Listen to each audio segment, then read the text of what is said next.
नमस्कार.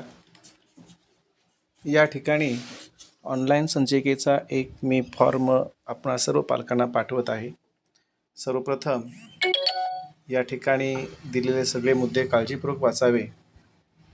हा व्हिडिओ संपूर्ण काळजीपूर्वक पहा, कारण या व्हिडिओमध्ये असलेली सर्व माहिती आपणाला पुढे दिलेल्या लिंकमध्ये भरावयाची आहे. विद्यार्थ्याचे पूर्ण नाव, त्यानंतर त्याचे इंग्रजीमधून नाव, हजेरी क्रमांक हा सध्या दिलेला नाही, परंतु मिळाल्यानंतर तो आम्ही ॲड करू. कायमचा पत्ता, जन्मतारीख, वजन, उंची, हवे असलेले माध्यम, इयत्ता, बसू इच्छित असलेल्या परीक्षा, त्यानंतर आपला पाल्य एखाद्या वैयक्तिक क्रीडा प्रकारात सराव करत असेल तर त्या क्रीडा प्रकाराचे नाव या ठिकाणी लिहायचे आहे. आधार क्रमांक लिहित असताना 4 अंक लिहिल्यानंतर स्पेस द्यावा. त्यानंतर विद्यार्थ्याचा आधार कार्डवरचा फोटो जो आहे आधार कार्डचा, तो इथं अपलोड करायचा आहे. बँक पासबुकचे पहिले नाम विद्यार्थ्याचे किंवा पालक व विद्यार्थी यांचे एकत्र. बँक अकाउंट नंबर, जे पान तुम्ही अपलोड केलेले आहेत पासबुकचं, त्याच्यावरचा बँक अकाउंट नंबर व्यवस्थित टाईप करावा.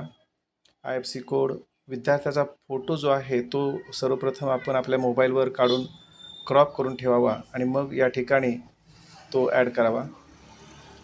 धर्म, जात, कास्ट सर्टिफिकेटच्या संदर्भात सुद्धा ज्या विद्यार्थ्यांचे कास्ट या पद्धतीनं असतील, OBC, SC, ST, NT, OBC किंवा कुणबी, तर अशा विद्यार्थ्यांनीच कास्टचा फोटो मोबाईलवर काढून ठेवावा आणि तो या ठिकाणी अपलोड करावा.